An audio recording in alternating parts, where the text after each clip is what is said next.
Have you ever wondered how much have our lives changed from what our hunter-gatherer ancestors had? A lot, of course. They hunted for their food. We can simply go to restaurants. They gathered things to build the necessary tools for themselves. We can simply purchase whatever other people have made. They traveled for thousands of miles to look for suitable places to live.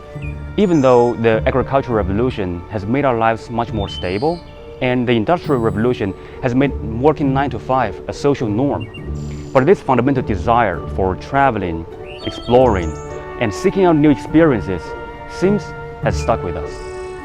Half a decade ago, when I was in Australia, I had this weird thought. I thought, why would anybody go through all the hassles of traveling when you can simply learn about everything around the world through videos and books? Of course, now I realize I was wrong, because in the last 2 years, I have this strong and unshakable desire for traveling and going to different places to experience different cultures, grown so much inside of me, I can't really ignore it anymore. Well, but here's the thing. How many days of a year is the right amount of days for traveling? 10 days? 20? Or even 30? Well, if that's the case, why every time when holidays end, I always feel sad? Is it possible to travel as much as possible without sacrificing work? Is it possible to integrate work and traveling together? Well, I started doing researches to answer my own question, and it turns out I actually can. It is possible. I can simply become a nomad. But everything has its pros and cons. While the nomadic lifestyle sounds great on the surface, how do I know that it is a suitable lifestyle for me? So in order to see it for myself, we went to Thailand back in August 2019 just to see what traveling in Southeast Asia is really like. Wanna move my feet, wanna drink my wine, wanna move my feet, wanna drink my wine, wanna move my feet, wanna drink my wine, wanna move my feet, wanna drink my wine. Well, let me tell you, Thailand was amazing. It was a very successful test flight, which led us to make the decision right away that we wanted to become digital nomads in the beginning of 2020, which is when, as you know already, when COVID hit. The entire world shut down, and we just had to stay put for the foreseeable future.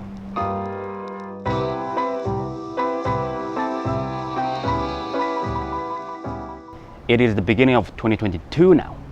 After almost 2 years of waiting, we really couldn't wait for any longer. So we set ourselves down to ask us the ultimate question. Do we wait for the right time to travel, or do we just go now? Well, when is the right time for traveling? So the answer seems quite simple. We just go now. But given the current situation of the entire world, this is not a pick up and go trip, but rather it was a roller coaster. Immediately after we made the decision, we got vaccinated, which took us slightly over a month to get fully vaccinated with double shots. And immediately after the second shot, there were some personal issues came up that I had to deal with, which delayed our plans again for a couple of months. Until November 2021, when everything was dealt with, we had bought all the gear we needed and we were about to apply for the visa, and then Omicron hit. Omicron variant. Omicron variant. Omicron numbers. Omicron. And Indonesia, which was our destination, had blocked its borders for 14 countries, including South Africa, which is where I'm from. So we were out to find any information about the COVID restrictions in Indonesia, but it was really hard for us to find, even on the government official website. I started contacting some visa agents to kind of understand the requirements, but all of them were saying, no, I wouldn't be able to apply for the visa because I'm South African. Even though I was traveling from China and I hadn't been to South Africa in the past 4 years, they were still saying that it's based on the traveler's nationality and not where they're coming from, which didn't really make any sense to us. So we kept on trying to find new information, talking to agents, and eventually 2 agents had said I would be able to apply. But because there was a huge number of agents saying no, we didn't know who to trust. More days went by and we were still out to try and find some official information.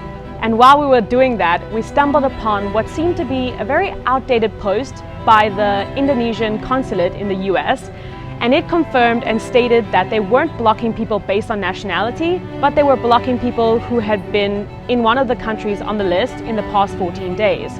This piece of information was the only trustworthy information we had, so we decided to take the risk, even though with all the information we had from online and the agents were really conflicting. But we gathered the documents and we decided to apply for the visa, and then the waiting game began. One night, after what felt like 4 very long days, we got the visa finally, and it was time for us to book our flight and book our quarantine hotel, which we did. And then fast forward to 3 days before our journey was about to start, I was on the subway and I got a phone call from the quarantine hotel we booked, and the lady on the phone was saying that for some absurd reason they had to cancel our booking. Can you send me the details of that hotel, like the price and the package? Thank you. Bye-bye. She'll help us get the booking at another hotel, but I can go online and talk to them, and if I need help with this, like any assistance, she'll help us. But she was very nice, but just like, it just makes me a little bit worried, you know, like every step of the way something pops up and it's like, can't do it, or some problem, you know. So we had to rush to find a new hotel and switch everything, and eventually we found a new hotel, and it was time to pack and then fly to Indonesia. My maid is doing my chores. I'm sorry, I'm packing for my son.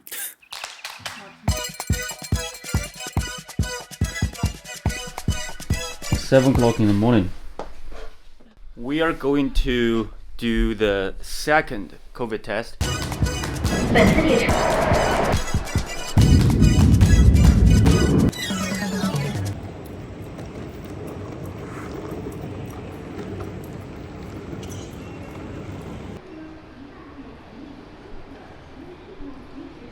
Everyone has their own perspective on how COVID has impacted and changed people's lives.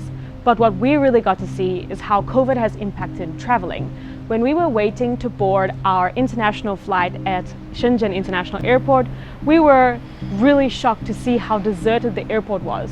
There was only one flight and there were no stores and no restaurants open. It was really shocking to see when that was normally one of the busiest airports in China.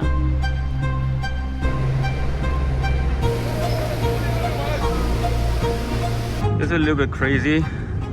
Everybody is in that section. And check here. We stay here and this is all empty.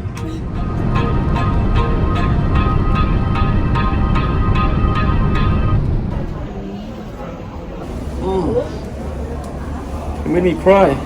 Once we landed in Jakarta, we went straight into our quarantine, and we actually, to be honest with you guys, didn't have too much of a horrible time in quarantine. We had heard stories of how people's quarantine here in Jakarta was horrible and how they had horrible food, but our food was actually quite tasty and they changed it up every day, so it was really good. And we had a very cheerful phone call 3 days into our quarantine. What's that about? 7 days. Our quarantine has been minimized to just 7 days.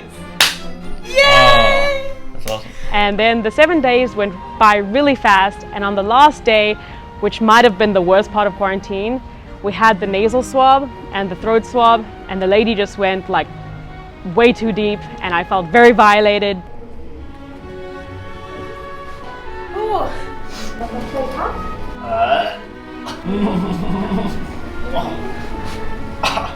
But if that was the sacrifice we need to make to be out of quarantine, then let it be.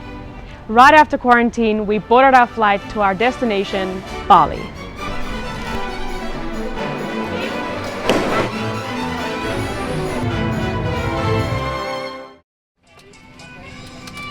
We boarded the plane in sunny Jakarta and we were welcomed by the Bali rain. The tropical rain comes fast and goes fast. So in the evening, we went to the beach.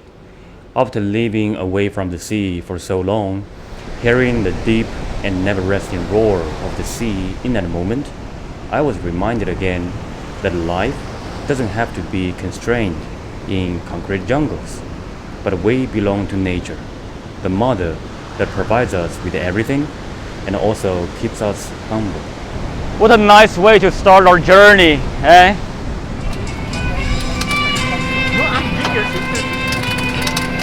Aku juga.